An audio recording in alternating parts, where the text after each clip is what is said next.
Racist white cop arrests 9-year-old black girl, Part 1.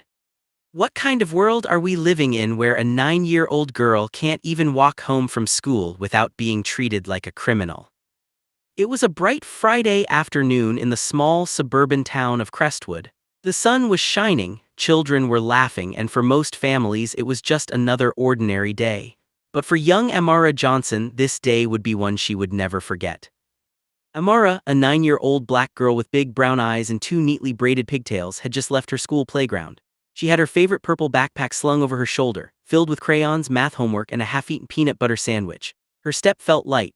She was humming to herself, skipping on the sidewalk because her dad, Captain Daniel Johnson, the police chief of Crestwood, had promised to take her out for ice cream that evening. But then it happened. A loud screech of tires shattered the peace.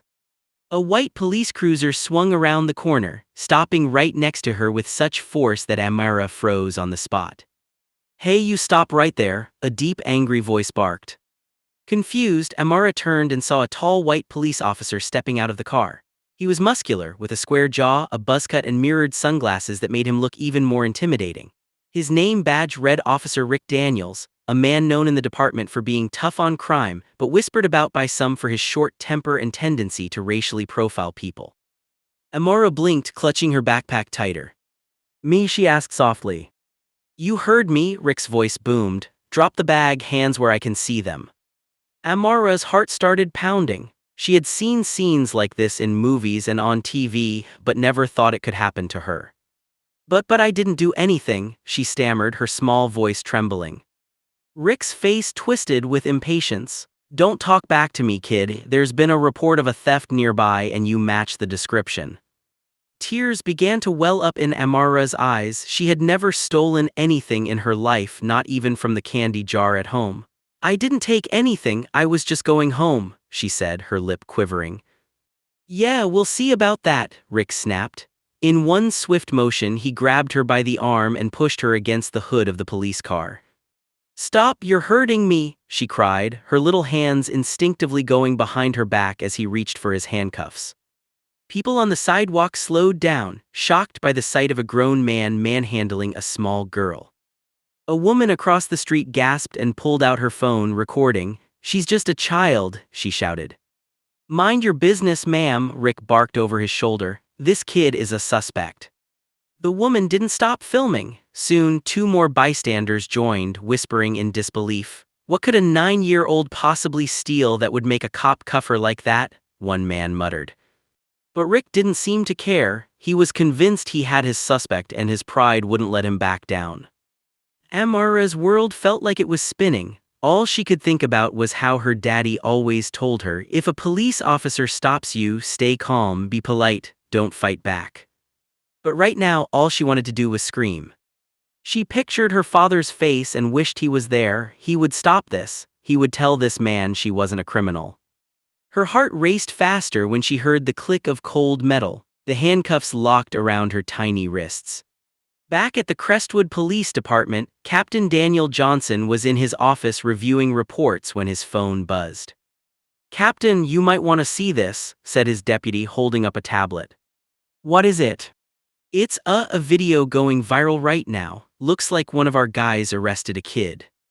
Daniel frowned, taking the tablet. The video was shaky but clear enough. His daughter's terrified face filled the screen. "What the?" His chair screeched as he stood up so fast it almost toppled over. "That's my daughter."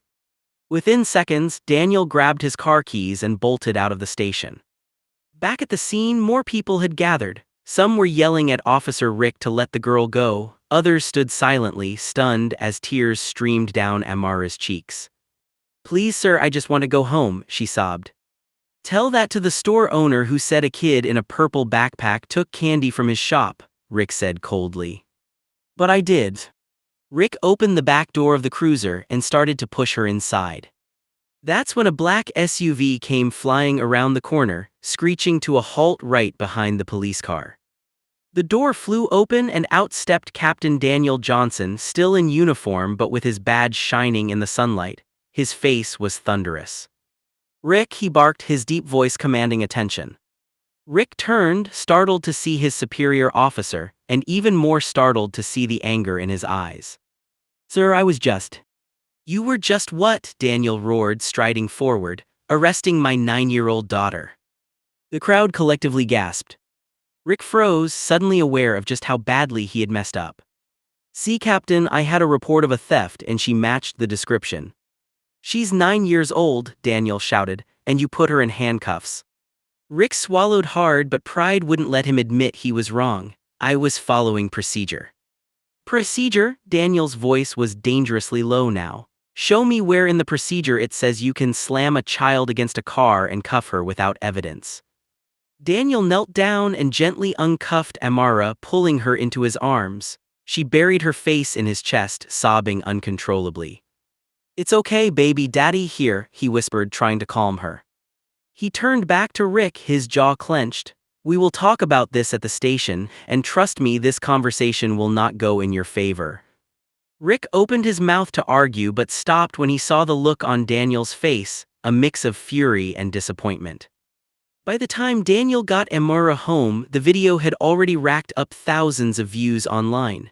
Hashtags like Justice for Amara and Crestwood Cop were trending. People were outraged, comments flooded in. How could anyone think cuffing a little girl is okay? This is why we talk about systemic racism. Look at how quick he was to treat her like a criminal. That cop needs to be fired. Daniel's phone wouldn't stop ringing. Reporters were already calling, demanding statements. That night, after Amara had finally cried herself to sleep, Daniel sat in his living room staring at the ceiling. This wasn't just about his daughter anymore. This was about the entire system he had sworn to uphold.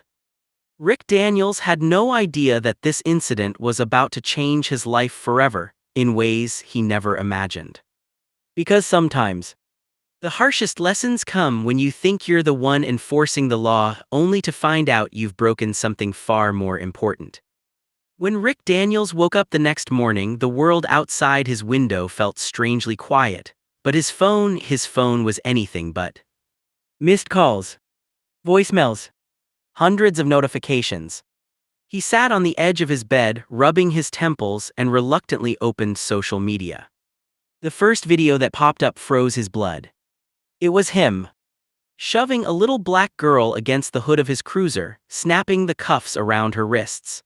The camera caught her crying face, the fear, the confusion, and then the video zoomed in on Captain Daniel Johnson storming into the scene like a force of nature. The caption read, "Racist cop arrests police captain's daughter, watch his face when he finds out." And the comments, they were brutal. This man should never wear a badge again. Imagine doing this to a child, what kind of monster? Fire him today. Rick's stomach twisted. He had faced angry suspects, courtrooms, even death threats before, but this was different. This wasn't just a complaint in a dusty file. This was the entire internet pointing at him. When he walked into Crestwood Police Department that morning, the usual easy chatter went silent. Every head turned. Some of the younger officers avoided his eyes. Others just stared at him, their expressions unreadable. Rick marched straight to Captain Johnson's office. "Sir, can we talk?" he said, trying to sound confident. Daniel looked up slowly. His face was calm, too calm. "Close the door," he said. Rick obeyed, sitting down across from him. "I know how this looks," Rick began, "but I was doing my job. I had a report of a theft and—" Daniel raised a hand, stopping him cold. "Rick, do you even know what the store owner reported?" Rick frowned. "A stolen candy bar." Daniel leaned forward, his eyes hard. "A candy bar, and you cuffed a 9-year-old girl for it?" Rick swallowed. "Sir, she matched the description." "She matched the description of a child, Rick. Do you know how many kids in this town wear purple backpacks?" Rick didn't answer. Daniel sighed, leaning back in his chair. "I've known you for years, Rick. I've seen you do good police work. But yesterday you crossed a line. You humiliated a child, my child, and now this department is paying the price." By noon, the announcement came. Officer Rick Daniels was officially placed on administrative leave pending investigation. No badge. No gun. No patrol car. Just a mountain of angry emails, threats, and a career hanging by a thread. Rick sat in his car in the station parking lot, gripping the steering wheel until his knuckles turned white. This wasn't supposed to happen. He had been on the force for 12 years. He had made arrests that actually mattered: drug dealers, burglars, violent offenders. And now one mistake was about to ruin everything. That evening, a small crowd gathered outside Crestwood PD, holding signs. Kids aren't criminals. End racial profiling. Justice for Amara. Local news crews swarmed the area. Reporters shoved microphones toward anyone who would talk. Amara's mother, Angela, stood in front of the cameras, her voice calm but firm. No parent should have to watch a video of their child being treated like a criminal. My daughter is still having nightmares. This is not just about her, it's about every black child who's ever been made to feel unsafe by the people sworn to protect them. Her words cut deep. Even Rick, sitting at home watching the broadcast, felt a strange heaviness settle in his chest. When Rick finally drove home, his wife Melissa was waiting at the door. "Rick, what did you do?" she asked, her voice sharp. "I didn't do anything wrong," he snapped. "I followed procedure." Melissa crossed her arms. "You handcuffed a little girl, Rick, on camera, and now our son is getting bullied at school because of it. Do you even care what this is doing to us?" Rick's anger deflated. He looked at his wife, at the worry lines on her face, and suddenly felt very tired. "I was just trying to do my job," he said quietly. Melissa shook her head. "Then maybe it's time you think about what kind of job this has turned you into." Meanwhile, across town, Amora sat on her bed, clutching her favorite stuffed animal. Her father had promised her she was safe now, but she still flinched every time a car drove past the house. "Daddy," she whispered as Daniel tucked her in that night, "am I a bad kid?" Daniel's heart broke. "No, baby, you are the bravest, smartest, kindest little girl I know." "Then why did that man think I stole something?" she asked, her voice so small it was almost a whisper. Daniel swallowed hard. He wished he had an easy answer. "Sometimes," he said gently, "people see what they want to see, not what's really there. But I promise you we're going to make sure this never happens to you again." Rick couldn't sleep that night.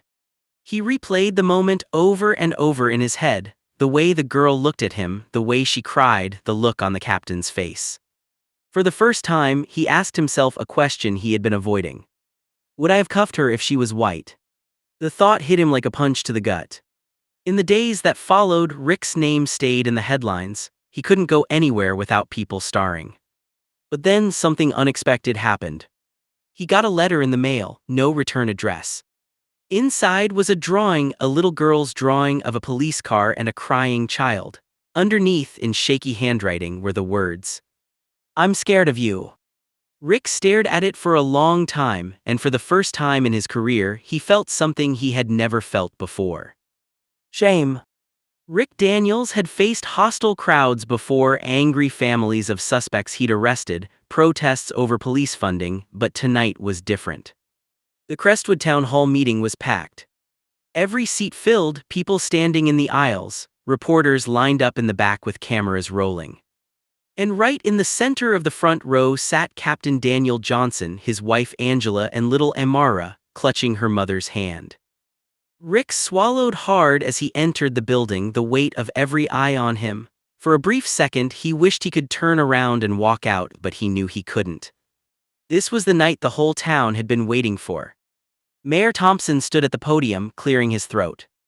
"Ladies and gentlemen, thank you for coming. We are here to address the recent incident involving Officer Rick Daniels and the wrongful detainment of a minor, Amara Johnson." A murmur rippled through the crowd at the mention of her name. Rick felt his palms sweat. "We will hear from the community," the mayor continued, "and we will hear from Officer Daniels himself." All eyes turned toward him. One by one, citizens stood up to speak. A teacher from Amara's school said, "Our children should not be afraid to walk home, they should not be afraid of the police." A local pastor said, "This is not just about one child, this is about years of mistrust between our police and our community. We need change." And then Amara's mother Angela stood up. She walked to the microphone slowly, her voice steady but carrying an unmistakable strength. "My daughter is 9 years old," she said, looking straight at Rick. 9. She still sleeps with a nightlight on. She loves drawing and playing with her dolls, but now she has nightmares because a man with a badge made her feel like a criminal for existing.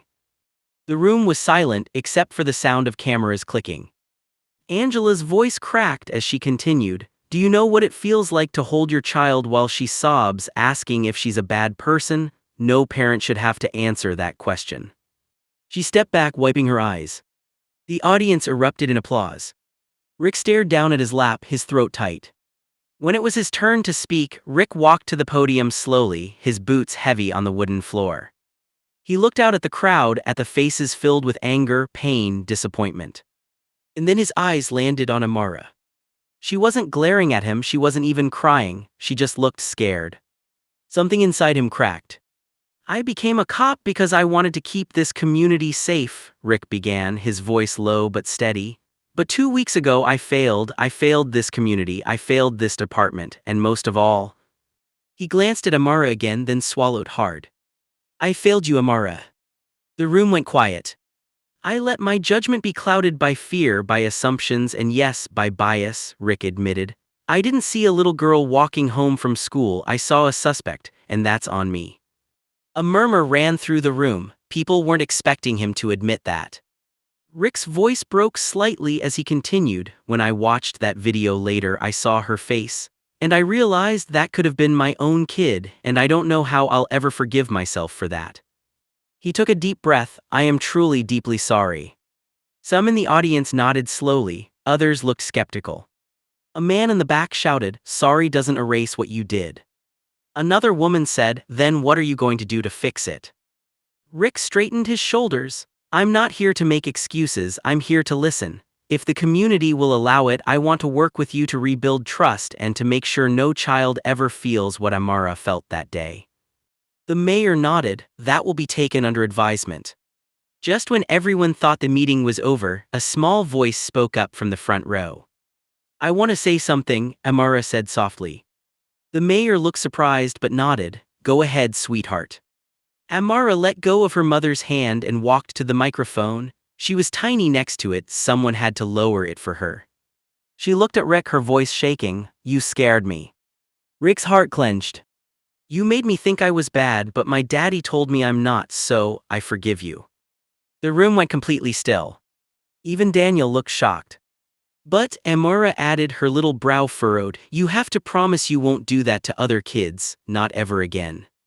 Rick felt tears sting his eyes. "I promise," he said, his voice thick.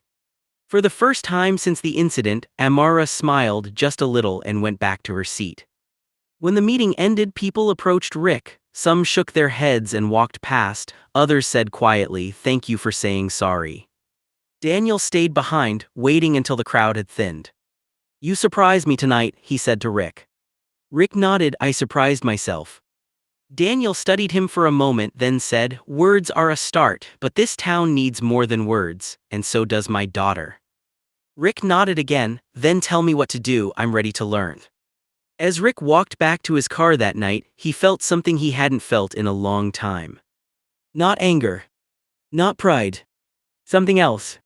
Responsibility. And deep down, he knew this was just the beginning. Because real change doesn't come from one speech. It comes from what you do next. And Rick was about to find out that sometimes, learning the hardest lesson means having to face the very people you hurt, again and again, until they finally believe you've changed. The morning after the town hall meeting, Rick Daniels sat in his living room staring at the envelope in his hand. It was his official notice from the department. Mandatory disciplinary action. Officer Rick Daniels is required to complete 120 hours of community service in Crestwood's inner-city youth mentorship program and attend implicit bias and de-escalation training before he is eligible to return to duty. Rick exhaled slowly. This wasn't just a punishment, it was a test. The youth center was buzzing when Rick arrived. Kids played basketball outside, others worked on art projects inside. But when they saw him, a white cop stepping out of his car, the air changed. Whispers started. "That's him. The one who arrested that little girl. Man, why is he even here?" Rick ignored the murmurs, forcing himself to walk through the doors. The center director, Ms. Laverne, a tall black woman in her 50s with a no-nonsense face, met him with folded arms. "You must be Daniels," she said flatly. "Yes, ma'am," Rick said.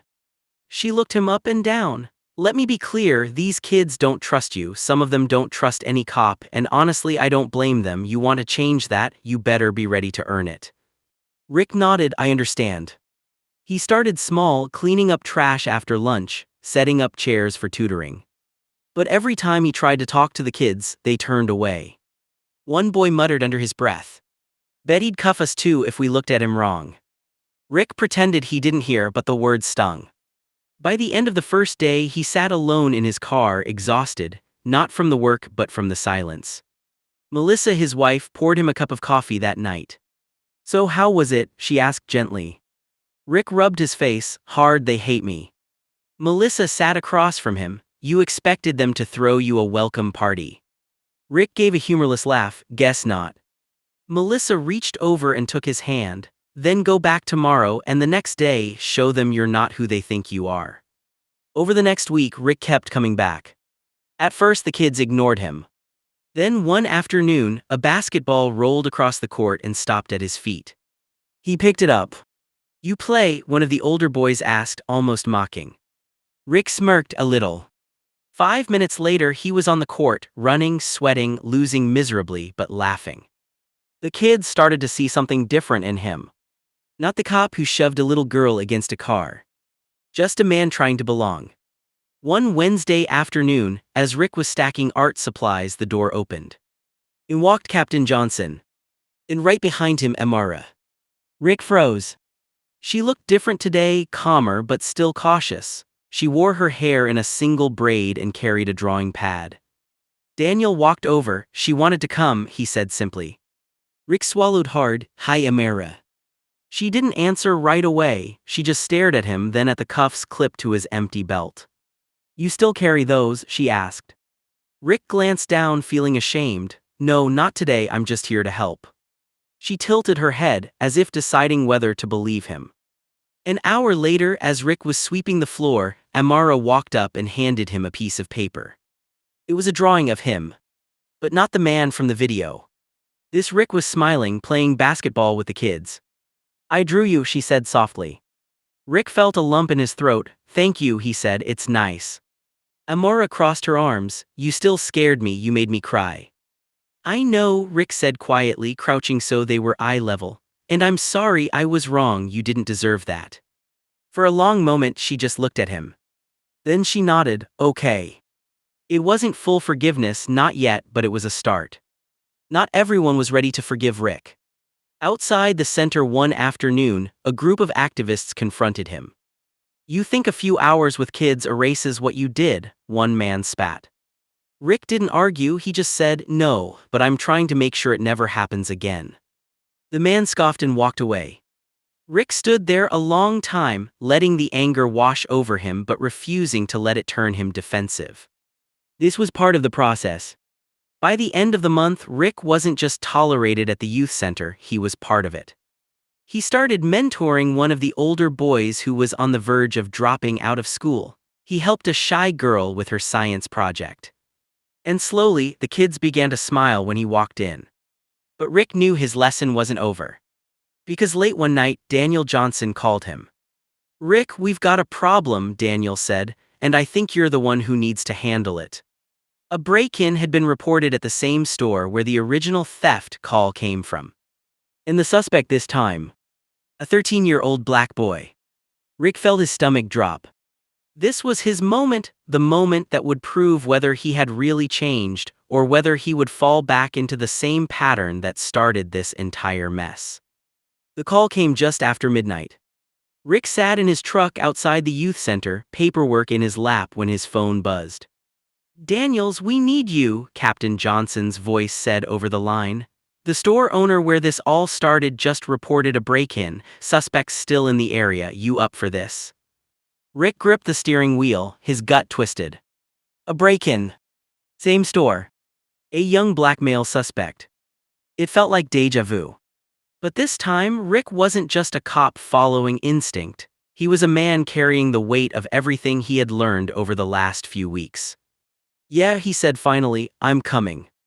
The convenience store was surrounded by flashing lights when Rick arrived. The front door's glass had been shattered. The owner, Mr. Patel, was standing outside, arms crossed.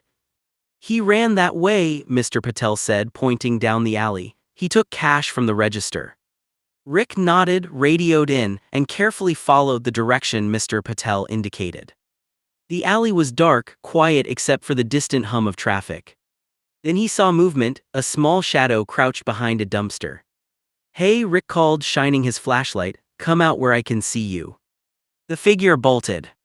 Rick's training kicked in. He sprinted, heart-pounding, boots crunching gravel. But halfway through the chase, something in him said, "Slow down." He stopped, breathing hard. "Kid," he shouted into the darkness, "I'm not here to hurt you, I just want to talk." There was silence. Then a shaky voice replied, "You're lying, you just want to arrest me." Rick lowered his flashlight beam and held out his hands. "I'm not lying, look, no cuffs." After a long pause, the boy stepped out from the shadows. He couldn't have been more than 13, skinny, dust on his face, his hoodie was torn. "Please don't take me to jail," the boy said, his voice breaking. Rick crouched slightly, keeping his voice calm. "What's your name?" "Jalen." "Jalen," Rick repeated softly, "tell me what happened."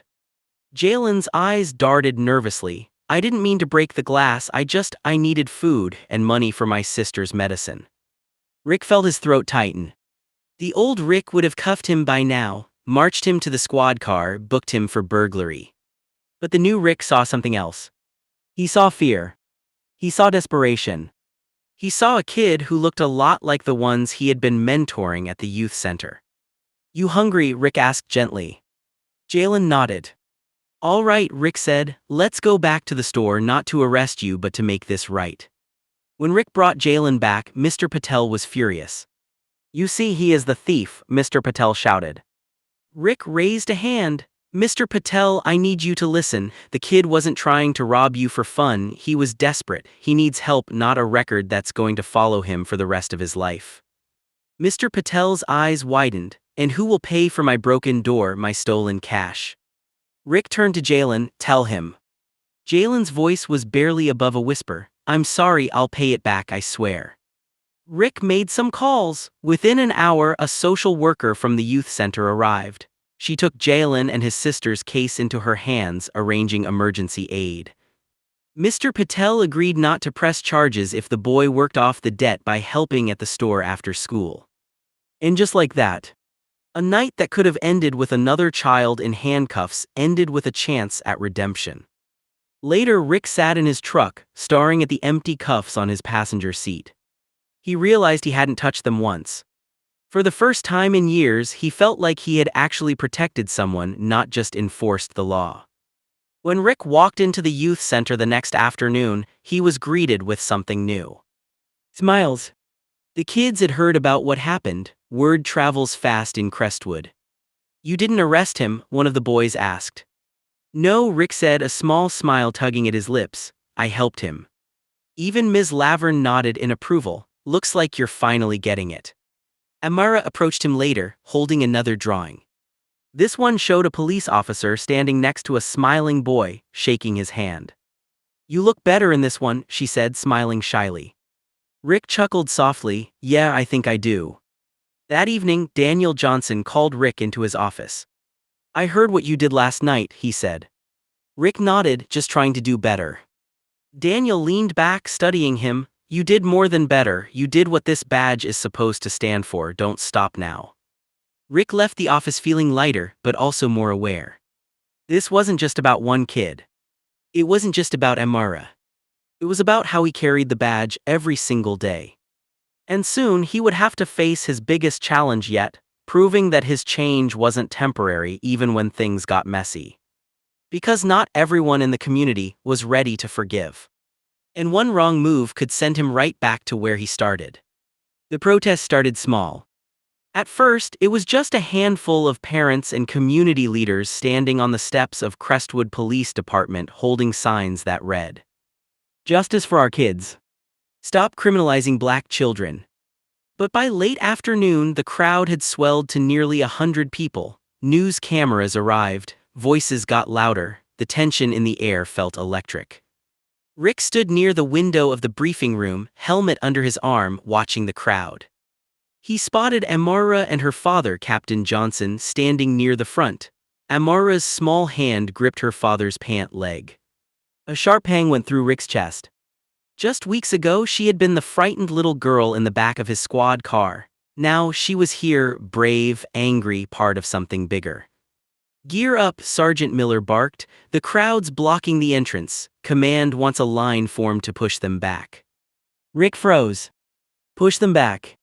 He glanced out the window again. There were kids in that crowd, mothers holding bobbies, elders leaning on canes. "Sir," Rick said carefully, "they're peaceful. You sure we need to escalate this?" Miller shot him a look. "Your job isn't to question orders, Daniels, it's to keep the entrance clear." When the riot line formed, Rick found himself standing directly across from the protesters, shield in one hand, baton in the other. And that's when he locked eyes with Amara.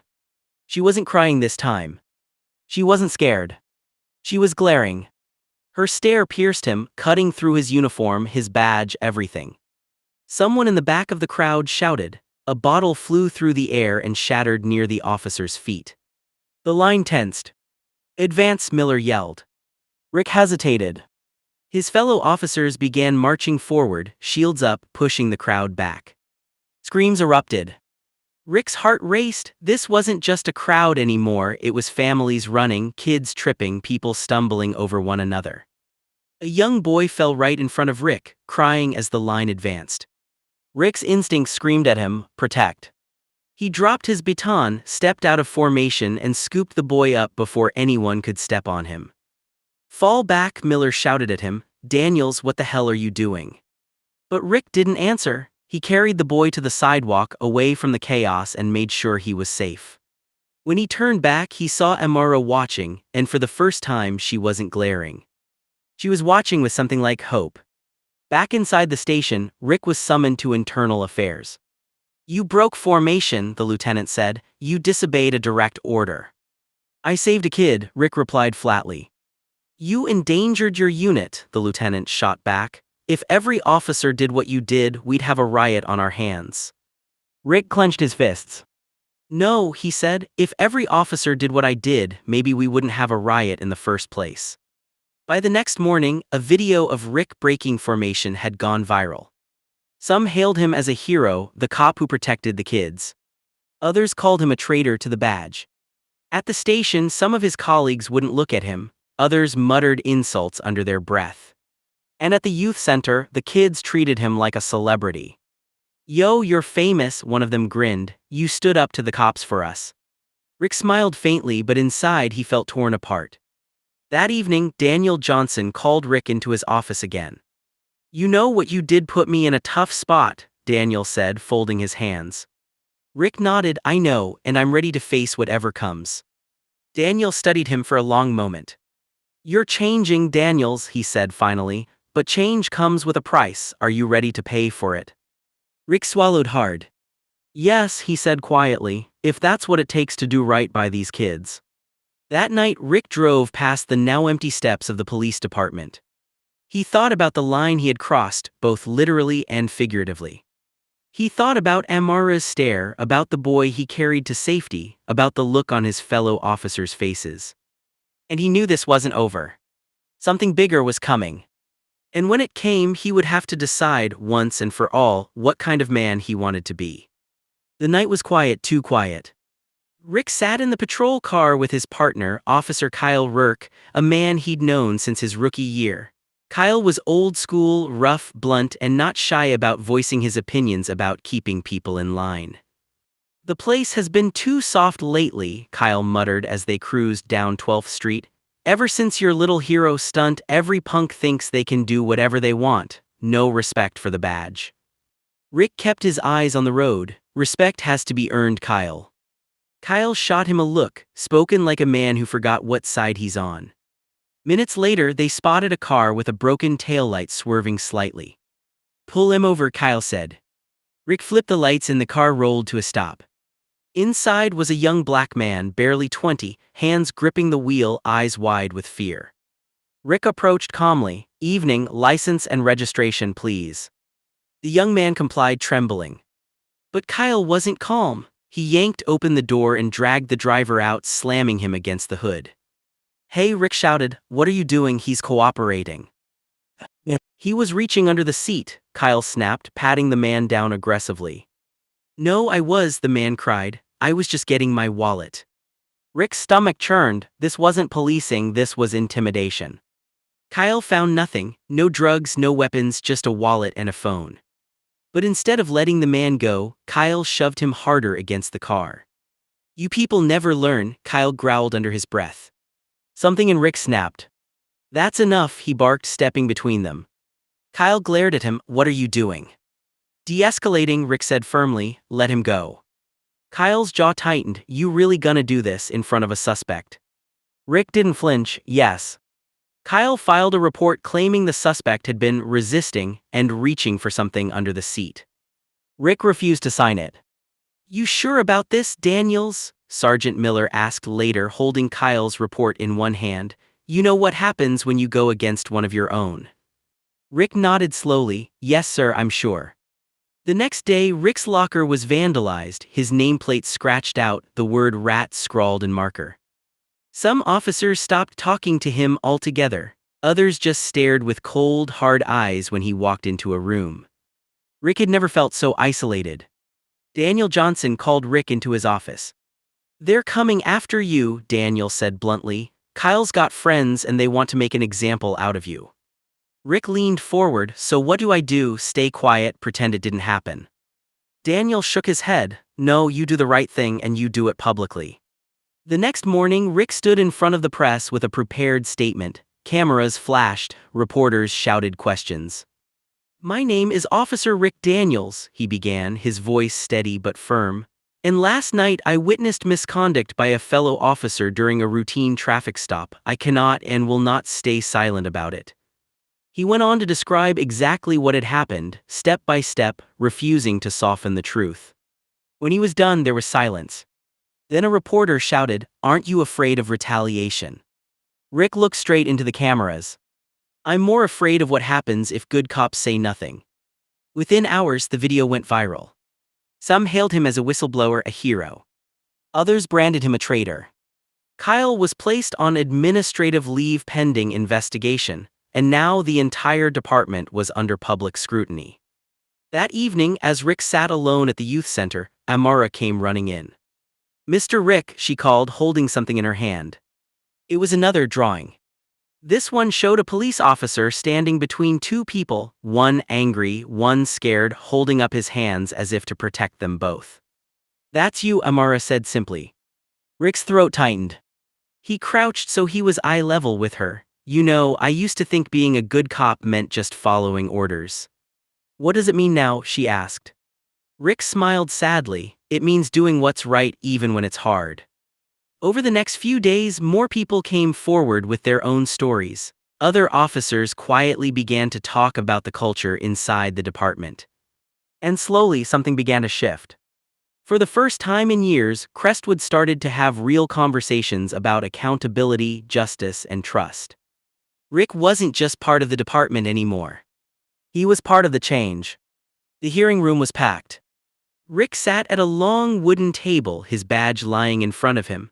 Across from him sat the disciplinary board, 3 senior officers, all watching him like hawks. Kyle was there too, his jaw tight, arms crossed. "You've accused Officer Rourke of misconduct," the chairwoman said evenly. "We've reviewed your report, his report, and the bodycam footage. Do you stand by your statement?" Rick's palms were sweating, but his voice was steady. "Yes, ma'am, every word." The footage was played for the room. There it was, the shove, the aggressive search, the fear in the young man's eyes. There was no denying it now. After a tense deliberation, the board returned. "Officer Rourke will be terminated effective immediately for misconduct and falsifying a police report," the chairwoman announced. Kyle shot Rick a look filled with pure venom, but Rick didn't flinch. Then the chairwoman turned to Rick. "As for you, Officer Daniels, your actions, while controversial, prevented a dangerous escalation. However, you broke chain of command by going directly to the press instead of filing through internal review first. For that, you are suspended for 30 days without pay." A hush fell over the room. Rick nodded slowly. "I accept," he said simply. When Rick stepped out of the station, reporters swarmed him. "Do you feel like a hero?" one asked. "No," Rick said honestly. "I feel like a man who finally did what he should have done a long time ago." That night, Rick sat alone in his kitchen, staring at his badge. This small piece of metal had once been his entire identity. But now, he understood something he never had before. Being a cop wasn't about control. It wasn't about being feared. It wasn't about us versus them. It was about standing in the gap between chaos and safety, between injustice and mercy, even when it cost you something. Especially when it cost you something. There was a knock on his door. When Rick opened it, Amara stood there with Captain Johnson behind her. She held up one last drawing, a picture of a police officer standing between a group of angry people and a frightened child, smiling as he held both hands out. "You look like a real hero now," she said softly. Rick knelt down, swallowing the lump in his throat. "Thanks, kiddo," he said, "but you know something, you're the reason I'm different now. You showed me what was wrong and what needed to change." Amara smiled shyly. "Does this mean you won't arrest kids for no reason anymore?" Rick chuckled softly, tears welling in his eyes. "No, not ever again." Over the next few months, Rick used his suspension time to keep working at the youth center. He organized community police meetings, giving parents and kids a chance to speak directly to officers. He started mentoring new recruits, teaching them not just procedures but empathy. "Treat every stop like it's your own kid in that car," he told them. When Rick finally returned to duty, something was different. He wasn't just another cop on the street, he was a bridge between two worlds. And for the first time, when he drove through the neighborhood where Amara lived, kids didn't run. They waved. One evening, Rick parked his patrol car near the convenience store where it had all begun. He stood there for a long moment, remembering the night he arrested Amara, the look in her terrified eyes, the crushing weight of his mistake. Then he smiled faintly. That night had nearly destroyed him. But it had also rebuilt him into someone better. Someone worthy of the badge. Rick climbed back into his car and turned the key. As the engine rumbled to life, he whispered to himself, "Never again." And for the first time in years, he believed it.